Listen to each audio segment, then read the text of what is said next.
these entities lie behind what we see on our television screens and computer monitors, what we find in our shopping centers, what our children are being taught in their classrooms, what our leaders announce and implement?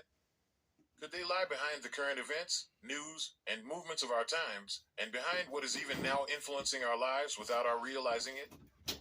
Is it possible that one of these ancient entities once paid a visit to New York City and started a cultural revolution that is still transforming our world? Who are the possessor, the enchantress, the destroyer, and the transformer? And what do they have to do with what is now taking place in our culture? Could there be a mystery that lies behind and explains the sign of the rainbow and the reason it is now saturating our culture? And could that mystery go back to the temples of ancient Mesopotamia? Could the mystery of the gods have actually determined the outcomes and timing of Supreme Court rulings down to their exact days?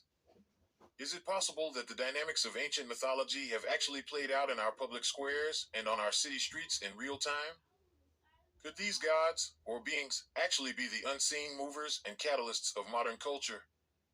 Could they even now, at this moment, be at work transforming the modern world beyond recognition? What is it all leading to? We will now embark on a journey beginning with the ancient entities known as the Shedim. We will remove the veil to uncover the first and most important revelation underlying the mystery of the gods. We will see the ancient transformation concerning the gods that changed world history.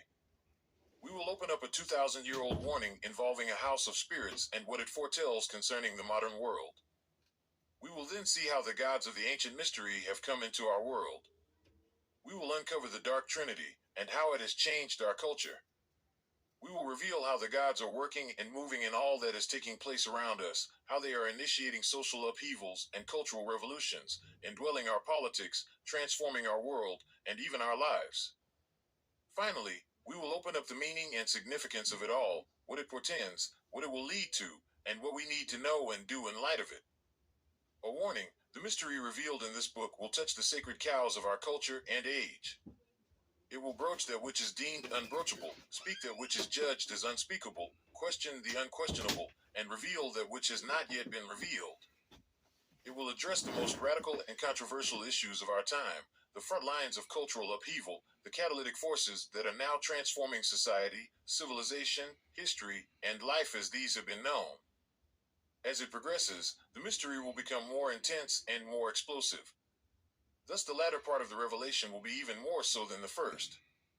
At the same time, it will touch these sacred cows and issues in a way in which they are not normally touched, illuminated by the light of a mystery that goes back ages to ancient times. What one does with the revelations is in one's own court. The purpose of this book is to reveal them. Chapter 2: The Return of the Gods. The gods have returned. They had been away for ages. The ancients had exiled them.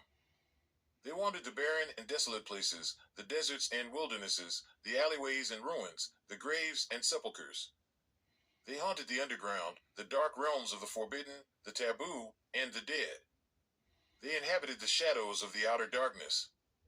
In their days of glory, they had reigned over tribes and nations, kingdoms and empires. They had subjugated cultures and mastered civilizations, infusing them with their spirits, saturating them with their images, possessing them. They sat enthroned in marble temples and shrines of wood and stone, by hallowed trees and rivers, and sacred groves, and in mountaintop sanctuaries. Their statues and carved images looked down at their worshippers who approached their altars with offerings and tributes, sacrifices and blood, even human victims. Kings bowed down before them, priests sang their praises and performed their rituals, armies set off to war and laid cities to waste in their names, and children, the rich and the poor, the free and the slave alike exalted them, worshipped them, entreated their favor, invoked their powers, danced to the drumbeat of their festivals, dreamed of them, loved them, served them, dreaded them, became entranced and seized by them. But the days of their dominion came to an end.